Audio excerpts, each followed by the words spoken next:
Il est 5 heures du matin. Ton alarme sonne. T'as 2 options. Option A, tu appuies sur snooze. Tu te retournes dans ton lit, tu te réveilles à 7h45 en panique, tu sautes dans tes vêtements, tu prends un café dégueulasse au drive, tu arrives au travail stressé, tu passes ta journée à réagir aux urgences des autres, tu rentres chez toi épuisé, tu scrolles ton téléphone pendant 2 heures et tu te couches en te disant « Demain je m'y mets ». Option B, tu te lèves dans le silence, dans le noir, pendant que le reste du monde dort encore. Et tu travailles. Sur toi, sur ton business, sur tes finances, sur ta vision. Voici ce que personne ne te dit. La différence entre ces 2 options, sur 10 ans, c'est pas juste une question de productivité. C'est une différence de patrimoine net qui peut atteindre des centaines de milliers d'euros. Et je vais te le prouver mathématiquement dans cette vidéo. Je m'appelle Mick et je passe beaucoup trop de temps à réfléchir à la relation entre la discipline personnelle et la construction de richesses financières. Si t'es quelqu'un qui sait qu'il devrait faire plus, qui sait qu'il a le potentiel, qui lit des trucs sur l'investissement, qui regarde des vidéos comme celle-ci, mais qui n'arrive pas à transformer cette connaissance en actions concrètes et consistantes, alors assure-toi de t'abonner à cette chaîne et de mettre un pouce bleu si cette vidéo t'aide. Parce qu'aujourd'hui, on va démolir le mythe le plus dangereux de la finance personnelle. Le mythe, c'est celui-ci. La richesse vient d'une bonne stratégie financière. Non. Non, non, non. La richesse vient d'une bonne discipline financière. Et la discipline financière, elle se construit pas devant un tableur Excel à 22 heures quand t'es crevé. Elle se construit à 5 heures du matin, quand personne ne regarde, quand personne ne t'applaudit, quand la seule motivation que t'as, c'est la vision de la vie que tu veux construire. Allez, on rentre dedans. Section 1. Le vrai coup du snooze. Commençons par les maths, parce que j'adore les maths et que les maths ne mentent jamais. Le français moyen se réveille vers 7h, 7h15. Disons 7 heures. Si tu te lèves à 5 heures à la place, tu gagnes 2 heures par jour. 2 heures. Ça paraît pas énorme, hein? Voyons voir. 2 heures par jour, c'est 14 heures par semaine. 14 heures par semaine, c'est 728 heures par an. 728 heures. Pour te donner une perspective, un employé à temps plein en France travaille environ 1607 heures par an. Donc ces 728 heures, c'est l'équivalent de 45% d'un emploi à temps plein supplémentaire. Presque un mi-temps, gratuit, que personne n'utilise. Maintenant, mettons un chiffre dessus. Imagine que pendant ces 2 heures matinales, tu travailles sur un side business, un projet freelance, ou simplement sur ton éducation financière. Disons que modestement, chaque heure de travail matinal génère directement ou indirectement 25 euros de valeur. C'est conservateur, très conservateur. 25 euros x 728 heures, ça fait 18 200 euros par an de valeur créée, en plus de ton salaire, en plus de ton job principal. Here's the thing, et c'est là que ça devient fascinant. Si tu prends ces 18 200 euros et que tu les investis chaque année dans un ETF monde avec un rendement moyen historique de 8% par an, au bout de 10 ans, t'as pas 18 200 euros, t'as environ 279 000 euros grâce aux intérêts composés. Au bout de 20 ans, tu dépasses les 900 000 euros, presque 1 million, parce que tu te lèves 2 heures plus tôt. 1 million d'euros, pendant que l'autre version de toi appuie sur snooze. Tu vois, les gens me demandent tout le temps « Mick, c'est quoi le meilleur investissement? Les ETF, l'immobilier, la crypto ?» Et ma réponse les déçoit toujours. Le meilleur investissement, c'est ton alarme à 5 heures du matin. Point. Section 2. La psychologie de la discipline matinale. Maintenant, tu te dis peut-être « Ok Mick, c'est joli sur papier, mais moi je suis pas du matin, je suis un couche-tard, c'est ma nature. » Look, je vais être honnête avec toi, et tu vas peut-être pas aimer ce que je vais dire. Cette phrase « je suis pas du matin », c'est pas une description de ta biologie, c'est une description de tes habitudes. Et les habitudes, ça se change. Une étude publiée dans le European Journal of Social Psychology par Philippa Lally et son équipe à University College London a montré qu'il faut en moyenne 66 jours pour former une nouvelle habitude. Pas 21, comme le mythe populaire le prétend. 66 jours, c'est 2 mois et quelques. 2 mois d'inconfort pour potentiellement transformer le reste de ta vie financière. Mais voici ce que la plupart des gens ne réalisent pas, et c'est probablement l'insight le plus important de cette vidéo. Se lever auto, en soi, ne sert à rien. Se lever à 5 heures du matin pour scroller Instagram dans le noir, c'est pas de la discipline, c'est de l'insomnie volontaire. La magie du réveil matinal, c'est pas l'heure, c'est le signal que tu envoies à ton cerveau. Quand tu choisis délibérément de faire quelque chose de difficile en premier, avant que le monde te demande quoi que ce soit, tu actives ce que les psychologues appellent le momentum de la volonté. Tu commences ta journée par une victoire, et cette victoire en entraîne d'autres. Le mec qui se lève à 5 heures pour bosser sur ses finances, Il ne va pas acheter un café à 6 € chez Starbucks à 10 heures. Pourquoi? Parce que son cerveau est déjà en mode discipline. Il a déjà gagné sa première bataille. La deuxième est plus facile. La troisième est automatique. Et c'est exactement l'inverse pour le mec qui appuie sur snooze. Sa première décision de la journée, c'est une capitulation. Et après, tout le reste suit le même schéma. Allez, un petit Uber Eats ce soir, j'ai pas le courage de cuisiner. Allez, cet abonnement à 15 € par mois, j'annulerai le mois prochain. Allez, j'investirai quand j'aurai une augmentation. Capitulation après capitulation, snooze après snooze. Et à la fin de l'année, c'est pas 10 ou 20 € de perdu, c'est des milliers. Selon une étude de l'INSEE en 2023, le ménage français moyen dépense environ 300 à 400 € par mois en achats non essentiels impulsifs. Ça fait entre 3 600 et 4 800 € par an, qui partent, qui s'évaporent, dans des micro-décisions prises par un cerveau en mode snooze. Ok, donc on est d'accord, se lever tôt c'est bien, mais faut savoir quoi faire de ce temps. Laisse-moi te donner la structure exacte que j'utilise et que je recommande. Pas une structure de gourou de développement personnel avec de la méditation et du journaling pendant 2 heures. Non, une structure orientée construction de richesse. Les 30 premières minutes, éducation financière. Tu lis un livre, un article, un rapport. Tu regardes pas une vidéo YouTube, désolé, même pas les miennes. Le matin, ton cerveau est en mode absorption profonde. Profites-en pour lire des choses denses. L'investisseur intelligent de Benjamin Graham, La psychologie de l'argent de Morgan Housel, Père riche, père pauvre de Robert Kiyosaki, avec un regard critique, mais quand même. Des rapports trimestriels d'entreprises dans lesquelles tu investis, des analyses macroéconomiques. En 30 minutes par jour, tu lis environ 20 pages. C'est un livre par mois, 12 livres par an sur la finance et l'investissement. Au bout de 3 ans, tu as lu 36 livres sur l'argent. Tu sais ce que ça fait de toi? Quelqu'un de plus éduqué financièrement que 99% de la population française. Parce que le français moyen, selon le baromètre de la Banque de France sur l'éducation financière, ne sait même pas faire la différence entre un taux d'intérêt simple et un taux composé. Les 30 minutes suivantes, revue financière et optimisation.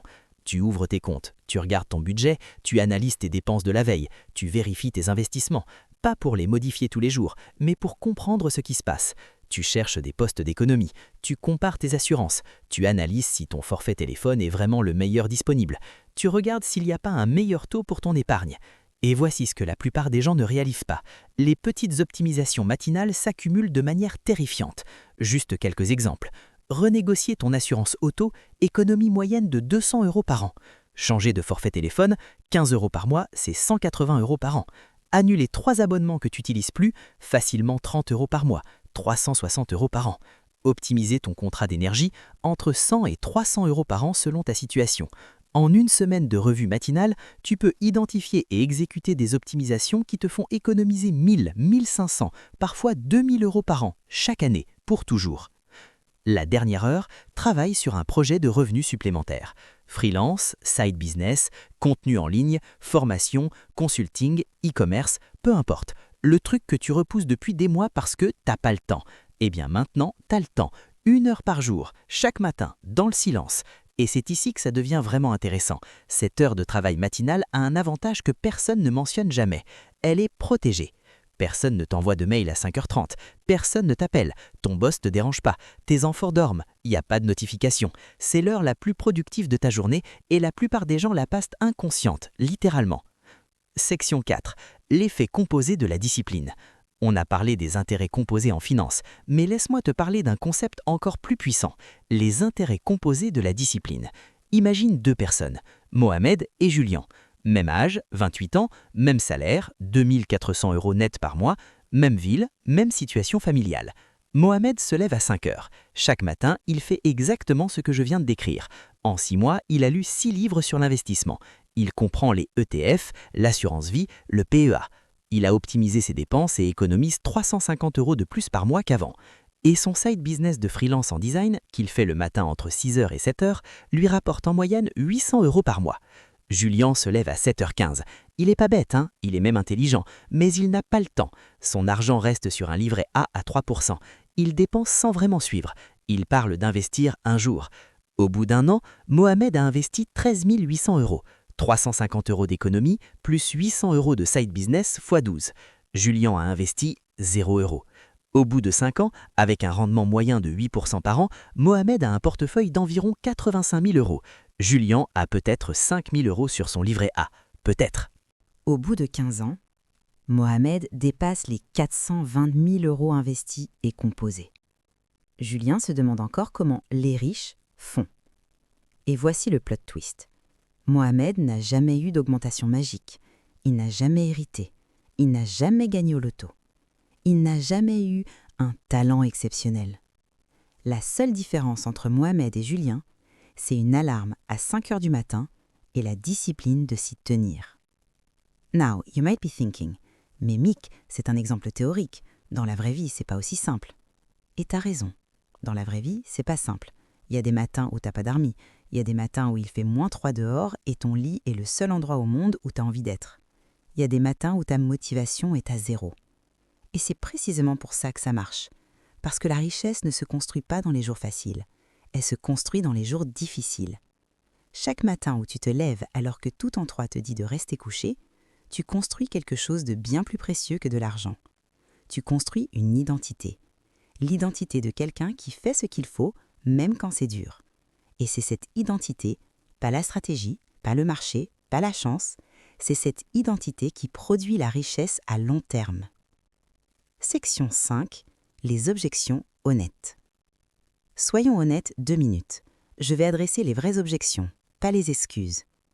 Mick, j'ai des enfants en bas âge, je dors déjà 5 heures par nuit. Je t'entends, et je vais pas te dire de sacrifier ta santé. Le sommeil, c'est non négociable. Si tu dois te lever à 5 heures, tu dois te coucher à 21h ou 21h30 maximum. 7 heures de sommeil minimum, c'est pas négociable. Si ta situation familiale rend ça impossible en ce moment, alors adapte. Peut-être que c'est pas 5 heures du matin pour toi, peut-être que c'est 30 minutes pendant la sieste de ton enfant, peut-être que c'est l'heure du déjeuner. Le principe reste le même, trouver un bloc de temps protégé, sanctuarisé, dédié à ta construction financière. Je suis trop fatigué le matin pour être productif. Encore une fois, c'est une habitude, pas une identité. Les premières semaines, oui, c'est horrible, ton corps résiste, ton cerveau te sabote. Mais au bout du 66e jour, rappelle-toi ce chiffre, ton corps s'adapte. Tu commences à te lever naturellement avant l'alarme et ta productivité matinale devient la meilleure de ta journée. Des recherches en chronobiologie montrent que le cortisol, l'hormone qui te réveille et te rend alerte, atteint un pic naturel entre 6 heures et 8 heures du matin. Si tu te lèves à 5 heures et que tu commences doucement, tu surfes sur cette vague de cortisol et tu rentres dans un état de focus profond que tu n'atteindras jamais à 22 heures devant Netflix. Mais les millionnaires, ils se lèvent pas tous à 5 heures. Correct, certains millionnaires se couchent à 3 heures du matin et se lèvent à 11 heures. Mais toi, t'es pas encore millionnaire. Et la majorité de ces gens qui ont des horaires atypiques ont déjà construit leur système de richesse. Ils peuvent se le permettre. Toi, en phase de construction, t'as besoin de structure, t'as besoin de rigueur, t'as besoin de discipline avant d'avoir le luxe de la flexibilité. D'ailleurs, une enquête de Thomas Corley, auteur de Rich Habits, menée sur 233 individus fortunés, des gens avec plus de 3,2 millions de dollars de patrimoine net et un revenu annuel de plus de 160 000 $, a révélé que 50% d'entre eux se réveillaient au moins 3 heures avant le début de leur journée de travail. 3 heures. C'est pas un hasard, c'est un pattern. Ok, assez de théorie. Voici ton plan d'action en 5 étapes pour commencer dès demain matin. Pas la semaine prochaine, pas lundi, demain. Étape 1. Ce soir, pose ton alarme à 1 heure de moins que ton réveil habituel. Pas 2 heures de moins, 1 heure. Si tu te lèves à 7 heures, mets l'alarme à 6h30. Tu vas t'adapter progressivement. La semaine suivante, tu passes à 5h30. La 3e semaine, 5 heures.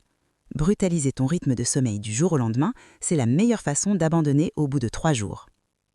Étape 2. Prépare ta matinée la veille au soir. Pose tes vêtements, prépare ta cafetière, mets le livre que tu veux lire sur ton bureau. Ouvre l'onglet de ton portefeuille d'investissement sur ton ordinateur. Enlève toutes les frictions. Chaque seconde de réflexion que tu élimines le matin, c'est 1 seconde de moins pendant laquelle ton cerveau peut te convaincre de retourner dormir. Étape 3. Les 5 premières minutes, bouge physiquement. Pas un entraînement complet, juste bouge. Fais 20 squats, marche jusqu'à la cuisine, lave-toi le visage à eau froide. Le mouvement physique envoie un signal à ton cerveau, on est réveillé, on y va. Sans ce mouvement initial, tu vas rester dans un état semi-comateux pendant 30 minutes et tu vas rien accomplir. Étape 4, bloque ton temps en 3 segments de 20 minutes pour commencer.